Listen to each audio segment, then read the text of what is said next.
Bedroom সেটের সাথে কি কি ফ্রি থাকতেছে ভাই? ভাই ডাইনিং টেবিল, ডিনার সেট, জি ভাই, রুম হিটার, চাদর, বালিশ আর হলো সাইড বক্স। ডেলিভারি চার্জ সম্পূর্ণ ফ্রি। সম্পূর্ণ ফ্রি।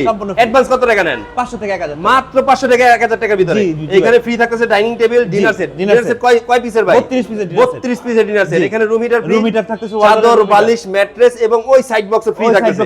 আচ্ছা ভাই, এখন আইটেমগুলো বলেন, আইটেমগুলো কি কি থাকতেছে? আইটেমগুলো থাকতেছে একটা সুন্দর রাজকীয় মডেলের চাল মডেলের ভিতরে একটা ড্রেসিং টেবিল। এখানে একটা ওয়ার্ড্রপ থাকতেছে। এখানে 3 ইঞ্চি পিসের একদম রাজকীয় একটা খাট থাকতেছে। এখানে একটা ক্যাবিনেট থাকতেছে। এখানে একটা ক্যাবিনেট থাকতেছে, এটা দোতলা ক্যাবিনেট। জি, চৌচালার ভিতরে। এখানে গিফট থাকতেছে আপনার জন্য, রুম হিটার ওয়ালটনের। এখানে থাকতেছে চাদর, বালিশ, ম্যাট্রেস ফ্রি, সাইড বক্স এবং ডাইনিং টেবিল। হোম ডেলিভারি সম্পূর্ণ ফ্রি। এর প্রাইস কত রাখতেছেন? এটা প্রাইস রাখতেছি 1,60,000 টাকা। কিছু কম করা যায় না? আপনার ভিডিও দেখা 10,000 টাকা ডিসকাউন্ট জান ভাই। 1.5 লাখ। আচ্ছা ভাই, এগুলা যদি কেউ আইসা সচরাচর আগে সচক্ষে দেখতে চায় তাহলে দেখতে পারবে। লোকেশনটা একটু বলুন। লোকেশনটা হলো এটা আটিবাজার, কেরানীগঞ্জ, ঢাকা, জলবাড়ি মোড়।